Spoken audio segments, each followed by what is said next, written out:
Hi, it's Captain Mike here with you again with another informational video on things you probably shouldn't do in your own kiln. So I'm here to do them in my kiln so you don't have to. And I will show you the results of my latest little experiment. I had originally done a video about things that I couldn't melt in my kiln, and if you'll kind of look up over here, over here, I'll try to put the link to that video. And a couple of the things that I could not melt in that video were these two pieces of glass, or what I took to be glass. We call this Turtle Creek quartz. It's some kind of industrial glass. And I attempted to melt it again with no success. And this is a piece of cherry quartz out of China.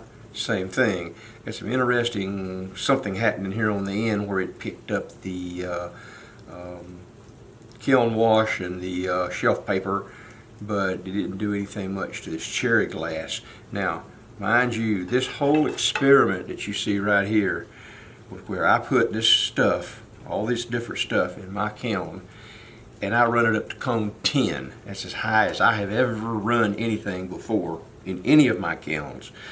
But I really wanted to see what it did initially to a piece of ceramic ware that occasionally someone will make a mistake. I have, and you'll put in like 6 instead of 06 in your digital controller, and it'll do really funny things.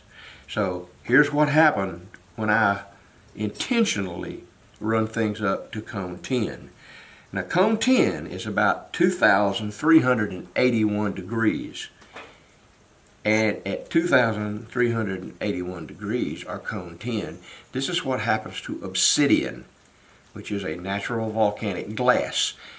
Previously, up to cone 04 and 06, I could do nothing with it.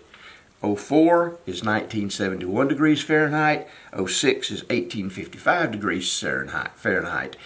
But nothing happened to it. This time it bubbled up. It went from looking like a black piece of that to this, bubbled up. I mean, really, really neat, unexpected. So that was one thing that happened. Nothing changed on these much. This one I did get some reactions, but I found out something that's just really surprised me. And that is what happens to earthenware or 04 slip or clay when you overfire it. Now, I have overfired it before, a couple of cones, and it did on a glaze, and it did some strange things. Kind of made the glazes run to the bottom and bead up and changed the how the glaze looked, but nothing really dramatic. This time at cone 10, a piece of slipware, whatever you want to call it, just like this, a little vase just like this. Cone, it had already been fired ceramic to cone 04, and I put it in there, and this is what it run up to look like. That right there. It's stuck to the kiln shelf. I'll get it off and I'll clean it up, but it went from this to this, and I mean, it flattened it out and it just melted it completely. And I'll tell you why that's important to know in just a second. Now, I make these little jewels.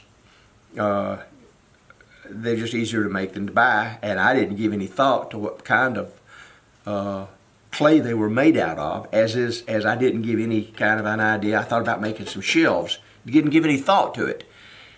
Should have, but I didn't. Here's what happens to one of those things when you run it to cone 10. You see what happens right there? That's what's left of it. It's kind of slid down there and melted off. Now, I know why. You buy one of these, they're made out of probably porcelain clay, or something else, and they'll take a higher firing. Don't know how high, but the ones you make that seem to work great when you use them for stilts on, say you're going to do glaze this piece, and you stick the glazeware on it like that, and so it doesn't stick to the bottom. They work great at 04, 06. Do not work at all on 010 because, on 10 because they'll melt. So that's why you will use a higher firing clay to make stilts and shelves and things out of. Now, originally, I had done this whole experience mainly to see what my natural river clay would fire. This cup is fired to 04. It worked out great, and I have glazed them in 06 and 04, and glazed them at 04 also, and they worked just fine. So I said, what happens if you fire one of these cups to 10? Now, I didn't know at the time what was going to happen to this. Same thing could have happened to these, but it didn't. This is what happens when you fire the river clay to 10. It just turns a chocolate brown, and it did warp up. All three of them warped. But that's all they did. They didn't settle any at all. And we're talking 10, which is, like I said, 2381. It's white hot. It's white hot. The tile did not warp at all. It lay there flat. That tile is just regular old natural clay fired to 10. Now there's only a difference between 04, which is your bisquing temperature for standard earthenware, and 10. It's only 410 degrees. That's why I think that this video is important. You don't set your timer right, you go off and leave it. You come back and a lot of your stuff's going to be settled into a puddle in the bottom of your nice new expensive kiln, and it's going to be ruined. I've seen one like that. Didn't think it could happen to me, and so far it hadn't.